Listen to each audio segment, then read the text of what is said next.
મહેશભાઈ પટેલ વિદ્યાકુંજ સંકુલ નિયામક। આજે વિદ્યાકુંજમાં એક અનોખો કાર્યક્રમ રાખવામાં આવ્યો।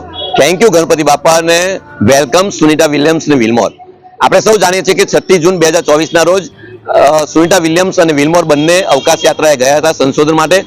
તેમનું યાત્રા માત્ર 8 દિવસની હતી, પરંતુ 8 દિવસમાં એ પાછા ન ફરી શક્યા, કારણ કે યાંત્રિક ખામીને કારણે તેઓ અનેક દિવસો સુધી સ્પેસ સેન્ટરમાં અટવાયા અને ત્યારે સૌએ વિશ્વાસ ગુમાવી દીધો હતો। અનેક દિવસો વીતવા છતાં પણ પાછા આવી શકવાની શક્યતાઓ નહોતી। ત્યારે ભગવાન ગણેશજીને અમે પ્રાર્થના કરી। ગણપતિ ચોથના દિવસે, ગણેશ ચતુર્થીના દિવસે વિદ્યાકુંજમાં 351 માટીની મૂર્તિ બાળકોએ બનાવીને સ્થાપના કરી અને વિનંતી કરી કે આ બંને યાત્રીઓને હેમખેમ પાછા લાવો, એમના વિઘ્ન દૂર કરો। અને ગઈકાલે અમે લાગે છે કે બંને યાત્રી જ્યારે સફળ રીતે પૃથ્વી પર પાછા ફર્યા ત્યારે વિઘ્નહર્તા ગણેશજીએ વિઘ્ન દૂર કર્યા।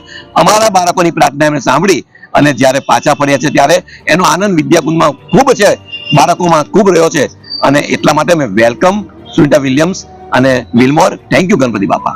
વાત કરી થેન્ક યુ ગણપતિ બાપા અને વેલકમ। શિક્ષણ ક્ષેત્ર પૂરું થવા આવ્યું, એક બાજુ પરીક્ષા અને આ બાળકોનો આજનો ઉત્સાહ જોતા તમને કેવું લાગ્યું? આ પણ એક પરીક્ષા જ છે।